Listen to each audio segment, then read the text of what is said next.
ന്യൂസിലൻഡിലെ Auckland എന്ന സ്ഥലത്തു നിന്നും 60 മൈൽ അകലെ വളരെ പ്രസിദ്ധമായ ഒരു ഗുഹയുണ്ട്. പ്രകാശകീടങ്ങളുടെ ഗുഹ എന്നാണ് അത് അറിയപ്പെട്ടിരുന്നത്. നമ്മുടെ നാട്ടിൽ കണ്ടുവരുന്ന മിന്നാമിനുകളെ പോലുള്ള ചെറിയ ചെറിയ ജീവികളും പുഴുക്കളുമാണ് അവിടെ ഉള്ളത്. ഇവിടെ ഒരു വ്യവസ്ഥ പാലിച്ചേ മതിയാവും. ഒരു നേരിയ ശബ്ദം പോലും ഉണ്ടാക്കാൻ സാധിക്കുകയില്ല. ശബ്ദമുണ്ടാക്കിയാൽ ആ ജീവികളെല്ലാം അവരുടെ പ്രകാശം മറച്ചു വയ്ക്കും. പ്രകാശത്തിൽ തിളങ്ങി നിന്ന ആ ഗുഹ കൂരിരുട്ടിൽ മുങ്ങിപ്പോകും. നന്മയുടെ പ്രതീകമാണ് വെളിച്ചം. യേശുക്രിസ്തു സ്വയം വെളിപ്പെടുത്തിയത് തന്നെ ലോകത്തിന്റെ പ്രകാശം എന്നാണ്.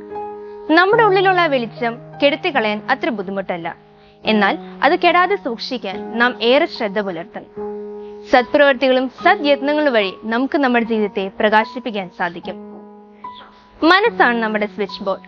നന്മ പ്രവർത്തിക്കുന്നതിനും നന്മയുടെ ഫലം മറ്റുള്ളവർക്ക് പകർന്നു കൊടുക്കുന്നതിനും നമ്മുടെ മനസ്സിന്റെ സ്വിച്ച് എപ്പോഴും ഓൺ ചെയ്തു വെക്കണം.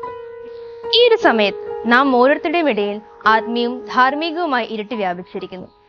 വലിയ പ്രകാശമല്ലെങ്കിലും ചെറിയൊരു പ്രകാശം നമുക്ക് മറ്റുള്ളവർക്ക് പകർന്നു കൊടുക്കാൻ സാധിക്കും.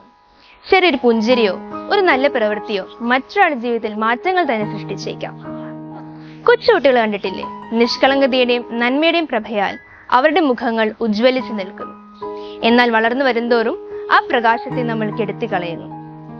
ഈ ഒരു ക്രിസ്മസ് കാലയളവിൽ നമ്മുടെ ഉള്ളിലെ പ്രകാശത്തിന് തീവ്രത ഏറട്ടെ എന്നേറെ സ്നേഹത്തോടെ ഞാൻ ആശംസിക്കുന്നു.